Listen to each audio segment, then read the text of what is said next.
지난 40일 동안 그리스도의 담대한 증인들이라는 주제로 함께 말씀과 기도로 하나님 앞에 나아갔습니다. 교회의 정체성을 증인, 주 예수 그리스도의 증인이라고 생각하는 것과 그렇지 않은 것은 매우 큰 심각한 차이를 빚어냅니다. 우리가 익숙한 기독교라는 이름, 또 혹은 교회라는 이름, 이 모든 것들이 사실은 초대교회 때는 없었던 단어들입니다. 사도행전 또 신약 성경 시대에는 그저 그 도를 따르는 이들, 그리고 예수님의 증인들, 이런 용어들이 성도들을 일컫는 명칭의 전부였습니다. 또 사도행전에 나타난 대로 안디옥에서 처음으로 그리스도인이라는 이름이 등장했던 것처럼 규정화된 어떤 종교적 체계를 집단으로서의 교회가 아니라 그저 예수님이 죽음에서 살아나셨고 그 예수님을 만난 이들이 있고 그 부활하신 예수님이 살아계신 그 증거가 성령을 통해 동일하게 나타나서 여기저기서 살아계신 예수님을 만났다라고 증거하는 이들이 계속해서 나타났다는 것. 그것이 바로 교회 역사입니다. 그러므로 우리가 익숙한 모든 명칭들에 우리가 갇혀 있어서는 안 됩니다. 교회란 무엇인가, 기독교란 무엇인가, 그런 종교학적인 그런 용어가 아니라 우리는 누구인가라고 했을 때 또 나는 누구인가라는 질문 앞에서 나는 그리스도의 증인이다 라고 말할 수 있는 것이 진정한 신앙이라는 겁니다. 증인에게 요구되는 것은 두 가지입니다. 첫째는 정직성입니다. 법정에 증인으로 호출을 받았는데 보지 않은 것을 보았다고 하거나 혹은 본 것을 보지 않았다고 하는 것, 자기가 보고 들은 것을 있는 그대로 말하지 않는 사람은 증인으로서의 자격이 없는 것입니다. 그러므로 우리는 자신이 본 것이 없는데 본 것처럼 해서도 안 됩니다. 그리스도를 만나지 않았는데 만난 것처럼 행세하고 다녀서도 안 된다는 거죠. 교회의 위기는 그리스도를 만나지 않은 사람들이 그리스도의 이름으로 교회라는 종교 단체를 운영할 때 비롯되는 겁니다. 어떤 교회를 보면 진짜 예수님을 만난 사람들인가, 진짜 예수님을 만난 경험이 있는 사람들인가라는 그러한 질문을 던질 정도로 심각한 의문이 들 때가 있습니다. 교회가 다툼과 분열로 두 패로 나누어져서 위아래층으로 싸우고 어느 한쪽이 예배를 인도하려면 멱살을 잡고 심지어 용역을 부르고 그 강대상 위에서 그냥 피투성이가 되도록 싸우면서 한쪽은 또 찬송을 부르고, 도대체 그런 모습이 예수님을 만난 사람의 증거인가? 예수님을 정말 만났다면 어떠한 문제가 있더라도 그런 방식의 모습으로는 나타나지 않겠죠. 정직성입니다. 그러므로 내가 예수님을 만나지 못했음에도 만난 것처럼 꾸밀 필요 없습니다. 있는 그대로. 있는 그대로의 모습으로 그리스도 앞에 나아갈 때 그리스도께서는 우리를 한 걸음 한 걸음 증인으로 나아갈 수 있도록 인도하실 겁니다. 두 번째, 증인에게 요구되는 것은 담대함입니다. 왜냐하면 때로 그 증인의 증거가 심각한 변화를 일으킬 수 있기 때문이죠. 때로 법정에서 알려지지 않았던 진실이 드러나거나 그 증인의 증거로 인해서 많은 사람들이 알고 있었던 그런 잘못된 생각이 뒤집혀지는, 그리고 누군가에게는 손해가 끼칠 수 있는 그러한 증거라면 위협을 받을 수 있기 때문입니다. 그래서 증인에게는 담대함이 요구됩니다. 내가 만난 예수 그리스도에 관한 경험이 진실이라면 어떠한 위협과 핍박이 오더라도 침묵하지 않고 담대하게 증거할 수 있는 그런 담대함.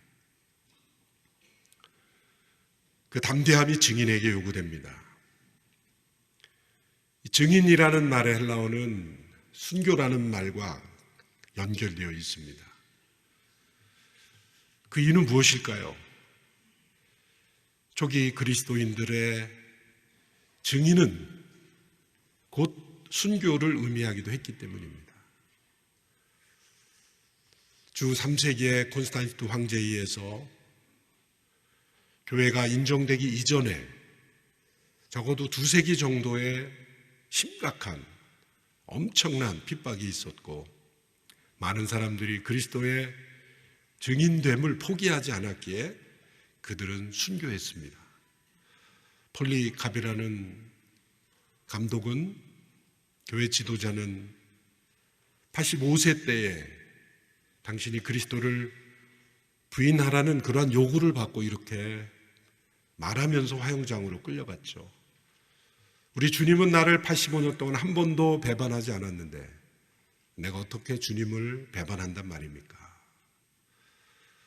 화형장으로 끌려가면서도 그리스도의 담대한 증인이 되기를 기뻐했습니다. 오늘 이 시대에 우리가 예수 그리스도를 유일한 길, 유일한 진리, 유일한 생명이라고 증거하는 것은 많은 어려움을 가져옵니다. 수많은 사람들의 통념에 맞지 않기 때문입니다. 진화론이 진리라고 믿는 사람들에게 하나님의 창조를 증거하는 것을 사람들은 미신이라고 말하고 어리석다고 말합니다. 그러나 정작 진화론으로 쓰여진 책에 보면 생명의 기원에 대해서는 자기들도 알 수 없다고 말해요. 무엇을 믿느냐의 문제이지 무엇이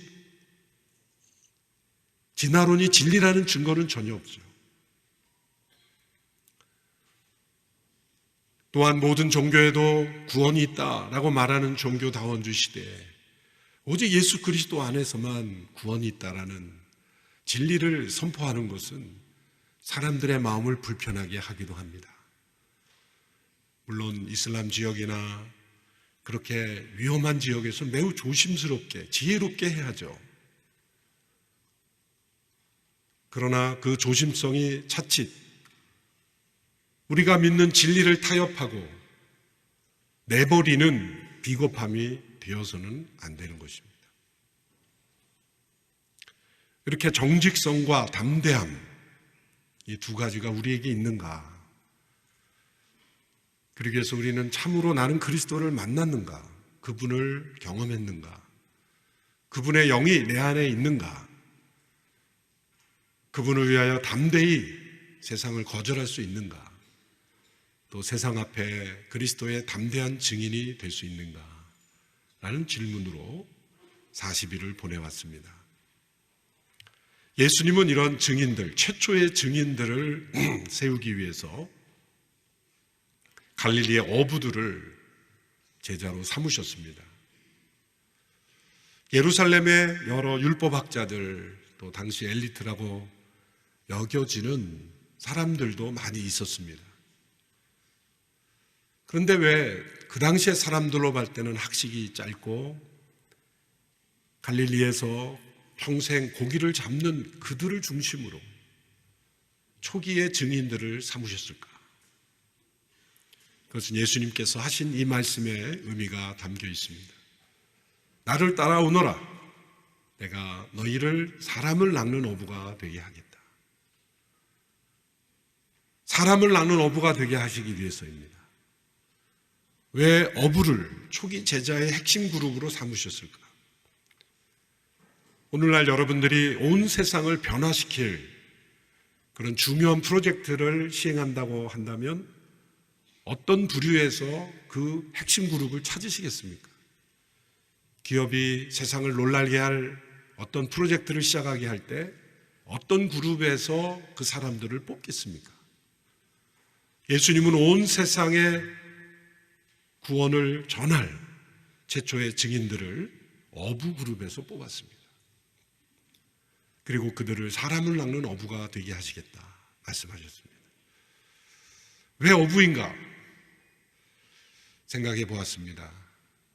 적어도 어부는 한 마리의 고기를 잡기 위해서 어떤 수고를 해야 하는지 아는 사람들입니다. 밤이 맞도록 그물을 내리고 수고해야만 한 마리의 고기를 얻을 수 있는 그 바닷가의 차가운 바람을 맞으며 그물을 씻으며 또한 물고기의 비린내를 맡으며 한 마리 한 마리 고기를 잡기에 어떠한 수고를 해야 하는지를 아는 사람들, 한 영혼 한 영혼이 그리스도께로 돌아오기 위해서 어떠한 우리의 수고를 해야 하는지 아는 이들, 그것을 체험적으로 아는 일이었기 때문입니다. 옛날에 어부라고 불리는 사람들이 있었습니다. 그 어부들이 함께 모여서 우리가 어떻게 하면 고기를 더 잘 잡을 수 있을까 회의를 하기 시작했습니다. 우리가 회의만 할 게 아니라 연구소를 만들자. 그래서 이름을 세계 고기잡이 연구소 이런 걸 줬습니다. 또 고기를 잘 잡는 어장을 또 보고 와야 되겠다. 그래서 유학도 보내서 세계 유수한 어장에 가서 고기잡이도 가서 배워봤습니다. 그래서 어업학 박사도 많이 나왔습니다. 그런데 그 어부들이 하지 않는 것이 딱 한 가지가 있었는데 고기를 잡으러 나가지 않은 것입니다. 이들은 고기를 잡기 위한 방법을 알기에 모든 노력을 다 기울이는데 딱 한 가지만 안 하는 거죠. 사실 우리의 모습입니다. 고기를 잡으러 나가지 않는 어부는 어부가 아니죠. 그래서 오늘 40일을 마무리하면서 우리가 40일을 시작할 때 드렸던 영적 도전, 그것을 다시 한번 던지며 오늘을 마무리하고 싶습니다. 그것은 올 한 해 적어도 한 명에게 내가 그리스도의 증인이 되는 해, 적어도 한 명에게 나는 그리스도를 주라, 그리스도라, 그 예수님을 믿어야 된다 라고 말할 수 있는 증인으로서의 삶을 올 한 해 사는 한 해가 되기를 바랍니다. 그래서 40일 동안 우리가 대상자들을 생각하며 기도했습니다. 계속해서 그 영혼을 품고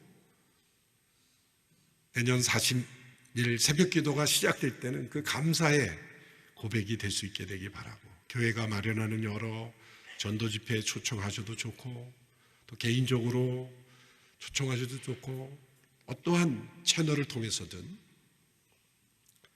그리스도의 담대한 증인이 되는 한 해가 되기를 바랍니다. 교회는 두 종류로 구분될 수 있습니다. 유람선과 같은 교회와 군함과 같은 교회. 유람선과 같은 교회는 소수의 직원들만 일하고 나머지 사람들은 관람객으로 구경합니다. 그러나 군함과 같은 교회는 모든 성도들이 각자 자기 역할을 가지고 일합니다. 유람선과 같은 교회의 이론은 성도들이 자신을 어떤 클럽의 회원처럼 생각을 합니다. 그러나 군함과 같은 교회의 성도들은 명령을 받은 선원으로 생각합니다. 우리는 늘 교회를 생각할 때 이런 질문을 던져야 합니다. 우리 교회는 클럽인가 크루인가? 클럽과 같은 교회인가? 군함의 선원과 같은 교회인가? 사도행전에 나타난 교회의 모습은 바로 군함과 같은 교회. 군함은 명령에 의해서 움직여집니다. 어떤 명령입니까? 오늘 우리가 함께 읽은 예수님의 명령입니다. 역사적으로 교회의 위기는 예수님께서 주신 명령을 잃어버렸을 때 찾아왔습니다. 이 명령에 순종하기 위해 모든 에너지와 열정을 다한다면 교회는 어떤 어려운 상황 속에서도 협력할 것입니다. 위기를 돌파할 것입니다. 이 명령에 순종하고자 하나 된 교회는 서로 싸울 시간이 없습니다. 그러나 유람선과 같은 교회는 나의 문제, 내 편의가 가장 중요합니다. 그러나 군함에서는 나의 문제와 편의보다 더 중요한 것이 바로 지휘관의 명령입니다. 디모데후서 2장 4절의 말씀을 보십시오. 군 복무를 하는 사람은 아무도 자기의 사사로운 일에 얽매이지 않는다. 우리 뒷부분 같이 읽어볼까요? 시작.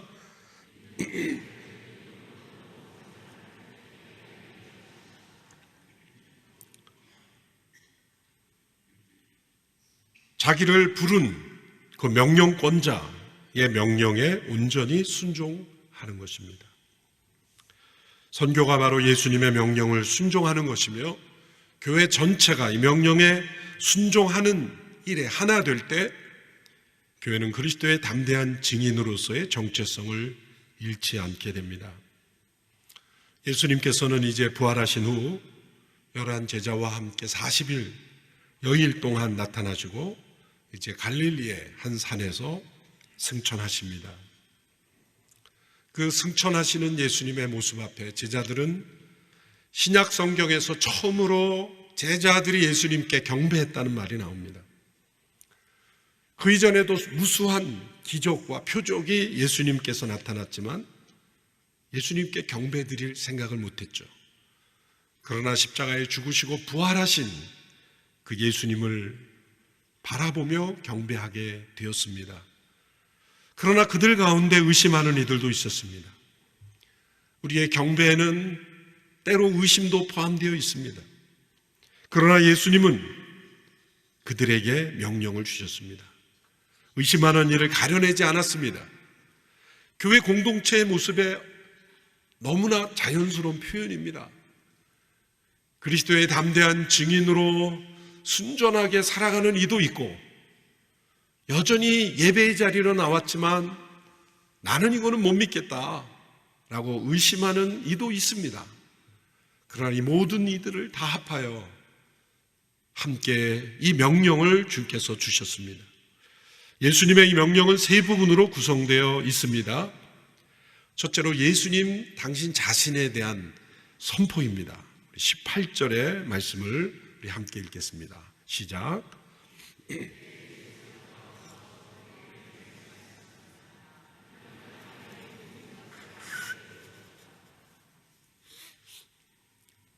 우리는 예수님의 지상명령을 19절부터 시작된다고 생각하기 쉽습니다. 그러므로 너희는 가서.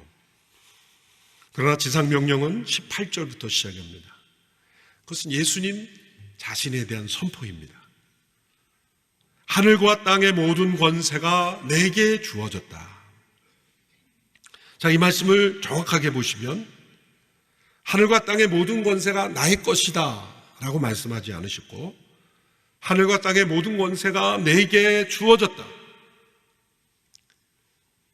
주어진 권세를 말씀하고 있습니다. 무엇을 통해 주어졌습니까? 십자가와 부활을 통해 구원을 이루심으로써 하나님께서 이 명령을 하실 수 있는 권세를, 하늘과 땅의 모든 권세를 아버지께로부터 받으셨다는 겁니다. 왜 이 명령에 순종해야 합니까? 하늘과 땅의 모든 권세를 아버지께로부터 부여받은 분의 명령이기 때문입니다. 군에서도 누구의 명령인가가 중요하잖아요. 어떤 등급의 사람이 지시했는가가 중요합니다. 최고 통수권자의 지시인가, 소대장의 지시인가, 분대장의 지시인가 다 다른 거예요. 하늘과 땅의 모든 권세를 아버지께로부터 받은 분의 명령이라면 이 명령 안에는 엄청난 비밀이 숨어 있는 겁니다. 이 비밀에 순종하고 이 명령에 순종하고자 하는 자들에게는 하늘과 땅의 모든 권세를 가지신 분의 그 권세가 함께 나타나는 겁니다. 두 번째 부분은 제자 삼으라는 예수님의 명령입니다. 19절부터 20절 전반부까지의 말씀입니다. 같이 읽어보겠습니다. 시작.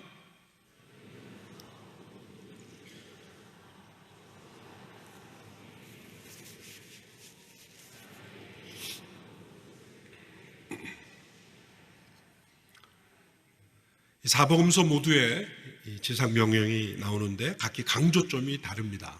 마가복음에는 복음이 만국에 전파되어야 된다라는 표현, 또 누가복음에서는 죄사함을 얻게 하는 회개를 전파하는 것, 요한복음에서는 그리스도의 성육신 하심과 같이 보내심을 받은 것 이렇게 표현합니다.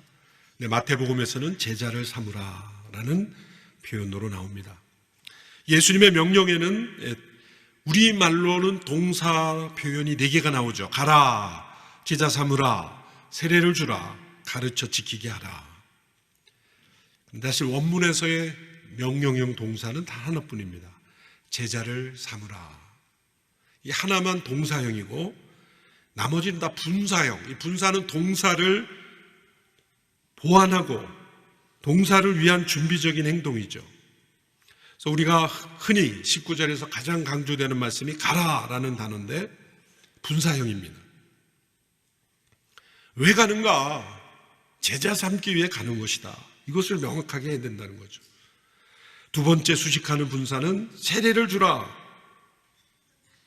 교회란 예수 그리스도의 죽으심과 합하여 옛사람이 죽음으로 다시 부활의 생명을 경험하는 세례 공동체를 만드는 것이다. 또 세 번째 분사는 가르쳐 지키게 하라. 상세한 양육을 의미하는 것입니다. 자녀들을 부모가 상세하게 양육하듯이 그렇게 1:1 양육, 소그룹 양육, 여러 과정을 통해서 양육하는 겁니다. 이렇게 가고 세례를 주고 가르쳐 제자를 삼는 것, 이것이 예수님의 명령입니다.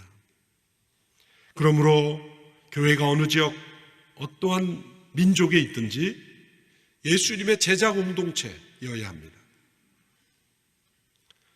예수님의 관심은 수많은 관중에 있지 아니하고 진정 예수님의 제자로 살아가는 사람들, 그 제자들만이 진정 그리스도의 담대한 증인이 될 수 있기 때문입니다.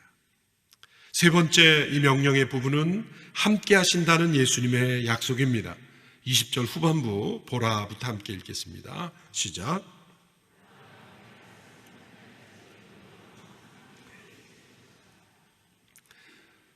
함께 있을 것이다 라고 해서 미래형처럼 되어 있지만 현재입니다. I will be with you가 아니라 I am with you always.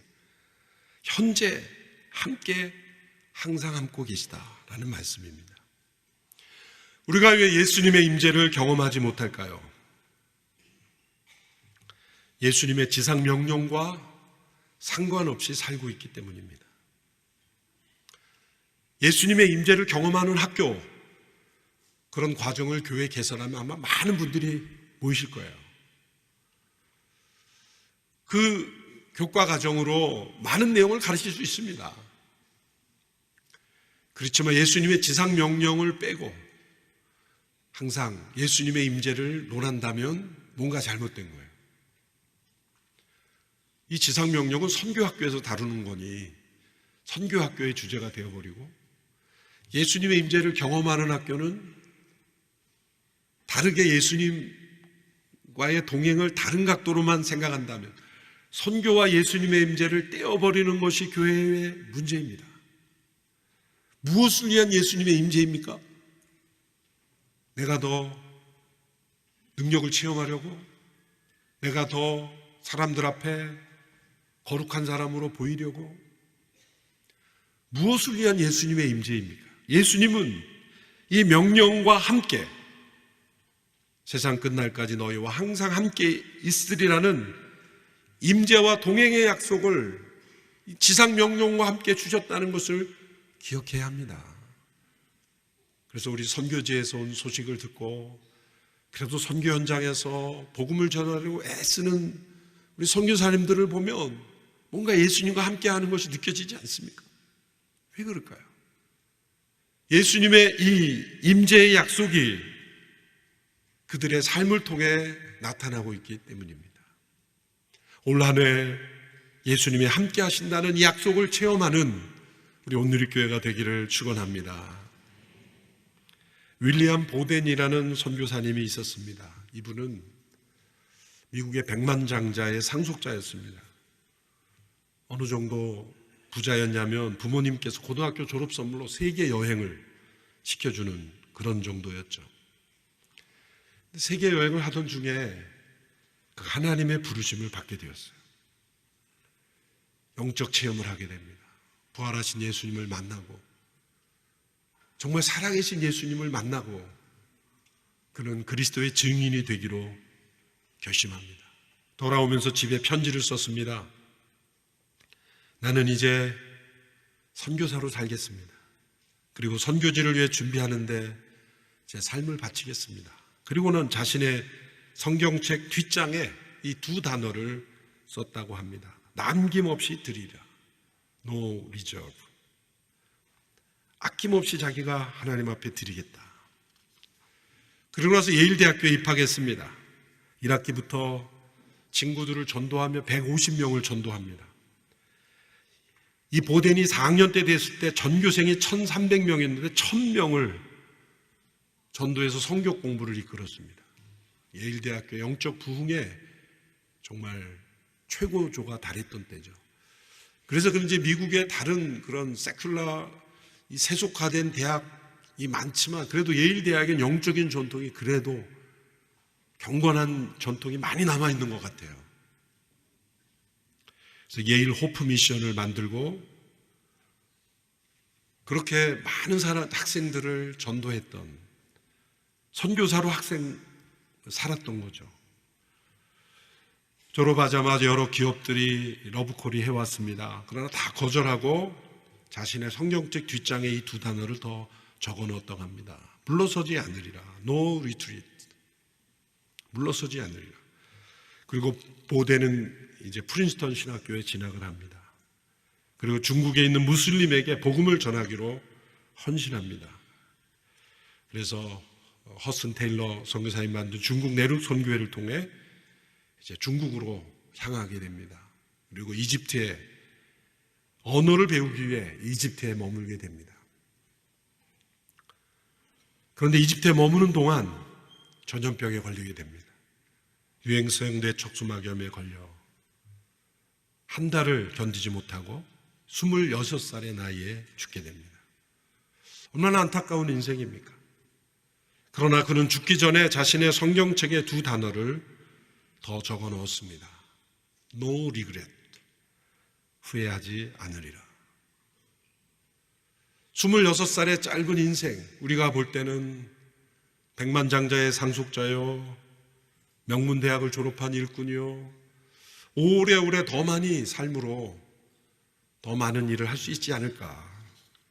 굳이 그렇게 중국으로 가기 위해 어려운 과정을 거쳐서 짧은 인생을 살아야만 했을까라고 말하지만 누가 영혼이라는 관점에서 이 보덴을 가치없는 인생이라고 말할 수가 있겠습니까? 그는 26살만 살도록 이 땅에 부르심을 받은 인생이 아니기 때문입니다. 그는 영원한 하나님 나라의 백성으로 그리스도의 담대한 증인으로 삶을 살았습니다. 그러므로 예수님이 33세의 공생애를 사셨던 것처럼 그는 26살에 생애를 살고 주님 품으로 갔습니다. 그러나 후회 없이 학창시절 수많은 사람, 어쩌면 그가 전도해서 성경 공부를 했던 많은 이들 가운데 미국을 변화시켰던 많은 지도자들이 나왔을 겁니다. 하나님께서 그를 그렇게 사용하신 것입니다. 오늘 이 시대에 대한민국에 필요한 것, 그리스도의 담대한 증인들입니다. 우리 온누리교회 모든 성도들이 삶의 모든 영역에서 그리스도의 담대한 증인이 되기를 주님의 이름으로 축원합니다. 기도하겠습니다.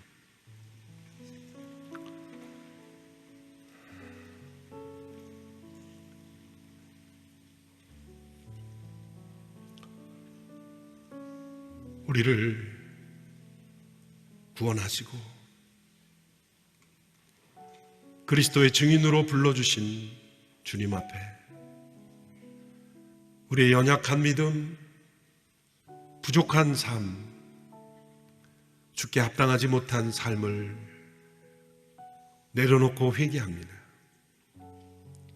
우리 자신만을 알았던 모든 삶을 회개하고 세상 사람들이 그리스도를 외면하는 이유가 바로 우리 자신에게 있다는 것을 잃어버리고 그리스도의 증인으로 살아가기를 부끄러워했던 저희들입니다. 작은 예수 40일을 함께 보내며 듣고 묵상하고 기도했던 많은 내용들, 올 한 해 우리의 삶 속에 능력으로 역사하는 하나님의 통로가 되기를 원합니다. 그리스도의 담대한 증인이 되기를 원합니다. 정직한 증인들이 되기를 원합니다. 후회 없이 사랑하는 증인들이 되기를 원합니다. 아낌없이 주 앞에 우리의 삶을 드리는 증인들이 되기를 원합니다.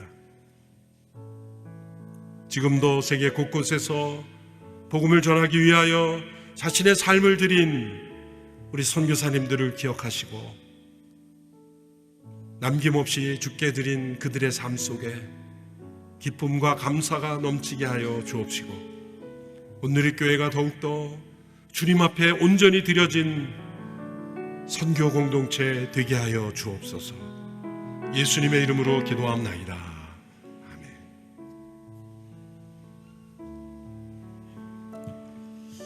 우리 시간에 말씀 기억하면서 같이 한번 더 계속 기도하십시다.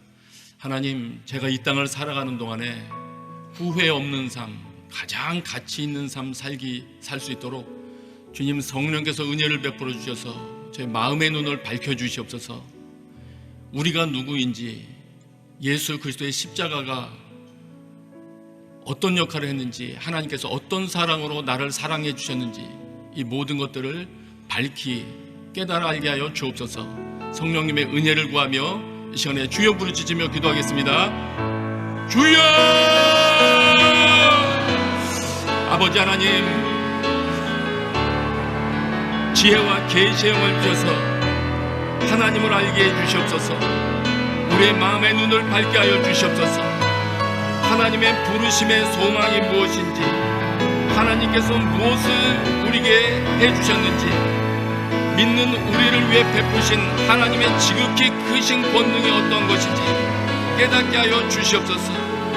아버지 하나님, 제 평생 삶을 종료하기 전에 예수 그리스도의 십자가를 예전보다 더욱더 명확히 깨닫게 하여 주시옵소서. 하나님 아버지께서 우리를 위하여 어떠한 사랑으로 사랑하셨는지 깨닫고 반응하며 살게 하여 주시옵소서. 아버지 하나님, 오늘 그 은혜를 허락하여 주옵시고 예수 그리스도가 어떤 분이신지 진정으로 깨달으며 하나님 앞에 경배하는 삶을 살게 하여 주시옵소서. 주여, 우리 영혼 심령에 은총과 간구하는 심령을 허락하여 주셔서 십자가에 달리신 예수 그리스도를 바라보며 우리 눈에 눈물이 흐르게 하여 주시옵소서. 우리의 죄를 깨달으며 통곡하게 하여 주시옵소서. 진정으로 나 자신만을 위하여 살던 삶으로부터 회개하며 돌이켜 돌아오는 그 역사가 일어나게 하여 주시옵소서. 아버지 하나님, 그럭저럭 사는 인생 되지 않게 하여 주옵시고 하나님을 진정으로 기쁘시게 드리는 삶을 위하여 주님 삶을 돌이키는 그런 자 되게 하여 주시옵소서. 아버지여, 하나님께서 진정으로 무엇을 원하시는지 그 마음을 깨닫게 하여 주시옵소서. 주님 인도하여 주시옵소서. 우리 계속 기도하실 때 특별히 예수께서 우리에게 주신 그 명령이 존중되고 기억되고 살아 움직이는 가정 되게 하시고 예수 그리스도의 명령이 살아 움직이는 교회 되게 하여 주시옵소서. 참으로 부족하고 의심하는 자들에게까지도 이 명령을 주시는 아버지 하나님의 마음을 깨닫게 하여 주시옵소서. 민족을 제자로 삼으라는 말씀, 온천에 다니며 만민에게 복음을 전파라고 하신 말씀, 모든 주의 명령들을 다시 한번 기억하며 그 명령이 살아 움직이길 위하여 다시 한번 주여 부르짖으며 기도하겠습니다. 주여 주여 주여. 아버지 하나님, 참으로 부족한 저희들에게도 온전한 믿음이 아닌 상태에서도 의리를 신뢰하시며 가서 모든 민족을 제자로 삼으라고 말씀하신 그 명령을 주신 아버지 하나님의 마음을 깨닫게 하여 주시옵소서. 아버지 하나님, 그 명령이 제 삶의 중심에 있게 하여 주옵소서. 제 삶을 이끌어가게 하여 주시옵소서. 예수께서 분부한 모든 것을 가르쳐 지키게 하라고 하신 말씀과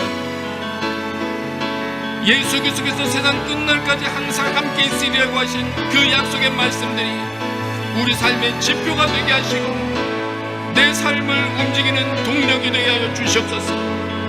아버지 하나님, 온 천하를 다니되 복음을 위하여 돌아다니게 하여 주시옵소서. 아버지 하나님, 복음 증거를 위하여 거처를 옮기게 하시고 복음 증거를 위하여 직업을 바꾸게 하시고 새로운 결단을 내리게 도와주시옵시고 아버지께서 원하시는 죄사함을 받게 하는 회개를 전하기 위하여 우리의 모든 주께서 주신 자원들을 쏟아붓게 하여 주시옵소서. 아버지 하나님이여 인도하여 주시옵소서.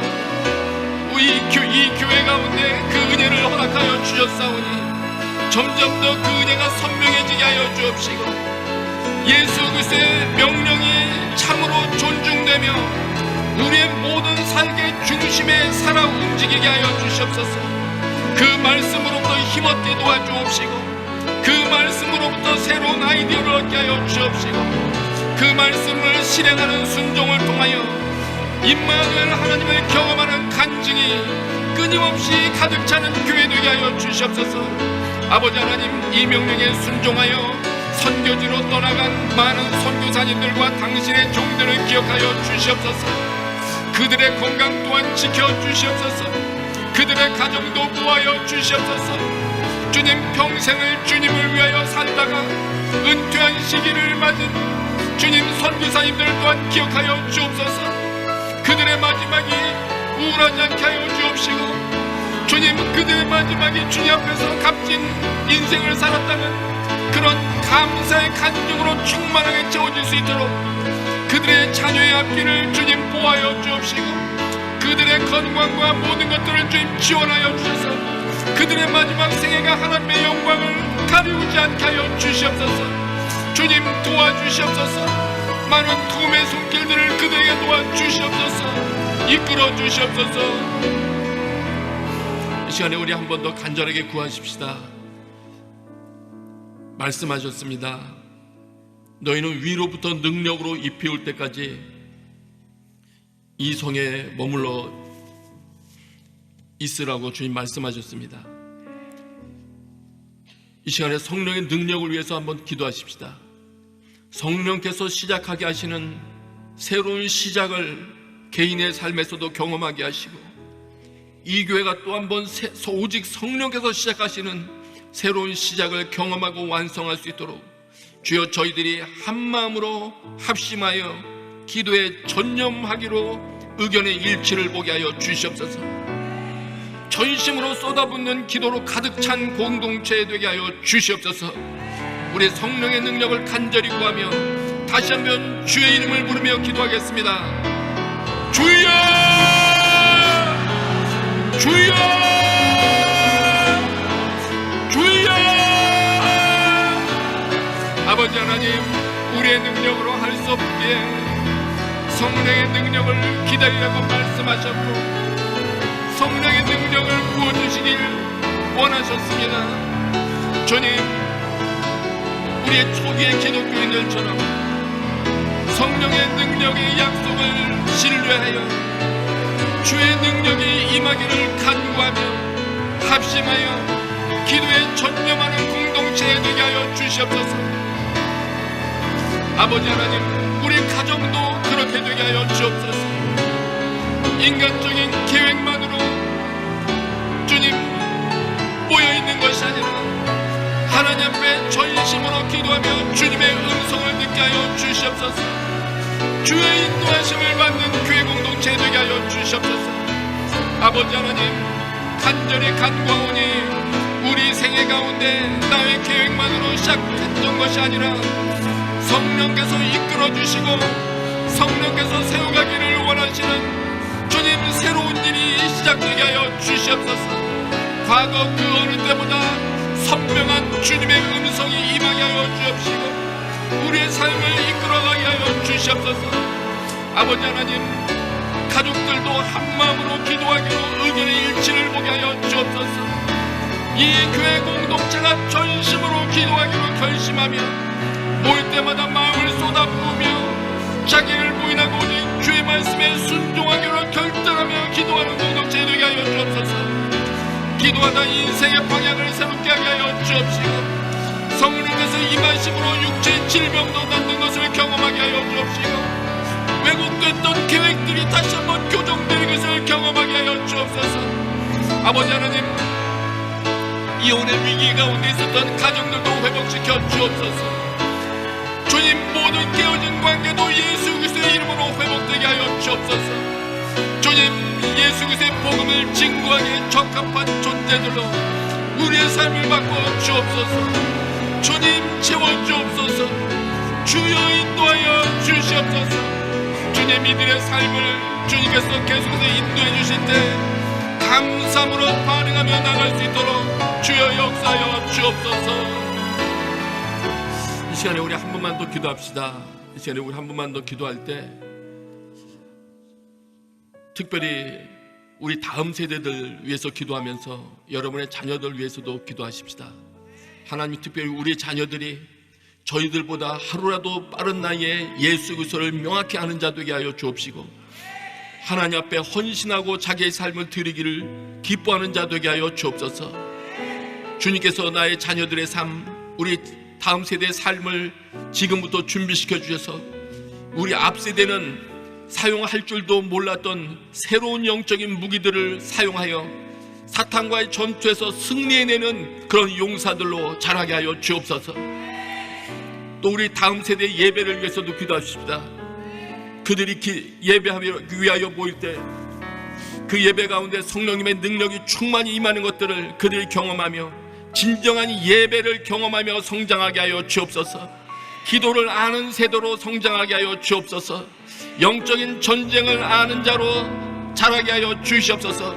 우리 간절히 다음 세대와 자녀들을 위하여 우리 기도하겠습니다. 주여 부르짖으며 기도합니다.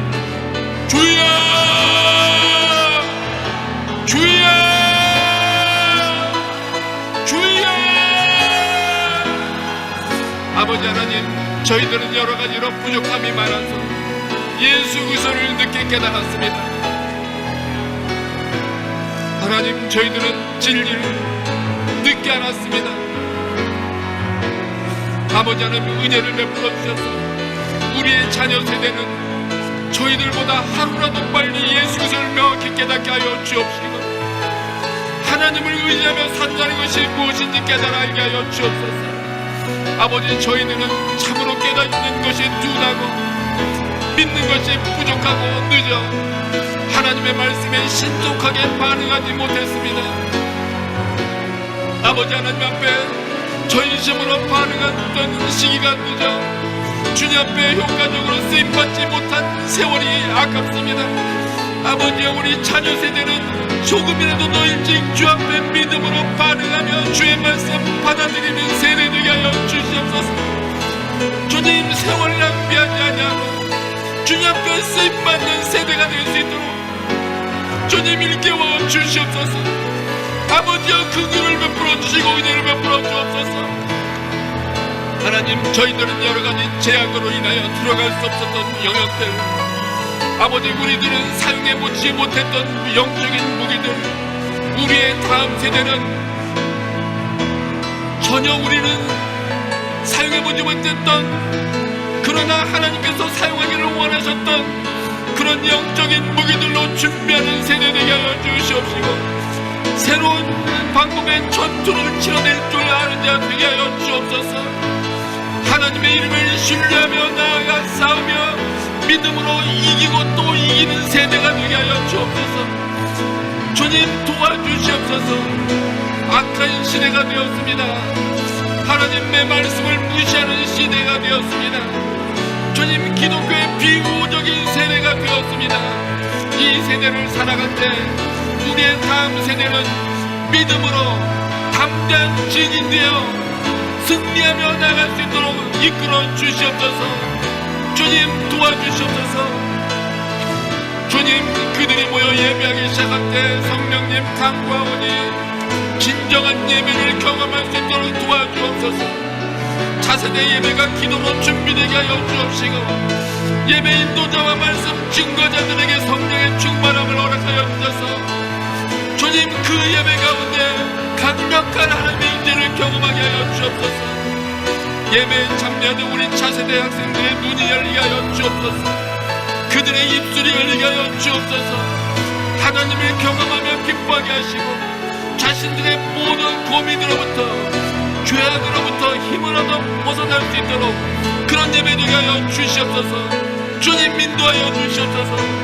감사합니다. 주님, 우리의 다음 세대가 새로운 승리를 경험하게 하여 주시옵소서. 하나님 또한 기도하기로 결정하고 모인 기도하는 이곳에 모이는 성도들을 축복하고 기도합니다. 이들의 기도를 통하여 이들 가정 가운데 영적인 모든 분위기가 바뀌어버리게 하여 주옵소서. 어두웠던 분위기가 하나님 나라의 분위기로 바뀌어지게 하시고 악한 원수의 공격들이 더 이상 그들의 힘을 잃고 떠나가게 하시고 악한 원수들이 만들어 놓았던 이들의 가정을 도적질하고 죽이고 멸망시키려고 찾아왔던 활동들은 폭로되게 하시고 무너지게 하여 주옵소서. 오직 복음으로부터 시작된 일들만 이적인 가정을 세우게 하시고 완성되게 하여 주옵소서. 그 일에 우리 기도하는 성도들을 사용하여 주시옵소서. 이들의 기도를 사용하여 주시옵소서. 기도하다가 더 힘없게 하시고 새로운 은사를 경험하게 하여 주옵시고 이들의 기도를 통하여 이들 가정에 믿지 않던 영혼들이 돌아오는 역사가 계속하여 일어나게 하여 주시옵소서. 감사합니다. 주님, 아버지 하나님, 기도하게 하여 주셔서 감사합니다. 점점 더 전 캠퍼스가 기도의 불길로 타오르게 하여 주옵소서. 성령께서 시작하게 하시기를 원하셨으나 기도가 없어서 이루시지 못했던 일들 이제 시작되게 하시고 또한 완성되게 하여 주옵소서. 모든 선교지 가운데 주님 함께하여 주셔서 성령께서 함께하여 주셔서 선교사님들이 말씀을 증거하기 시작할 때 뒤따르는 수많은 표적과 기적으로 예수 그리스도의 이름이 하나님의 말씀이 참임이 강력하게 선포되게 하여 주시옵소서. 이제는 우리 주 예수 그리스도의 은혜와 하나님 아버지의 크신 사랑과 성령의 교통하심이 이 교회 위에 지금부터 영원토록 함께 계시기를 간절히 축원하옵나이다. 아멘.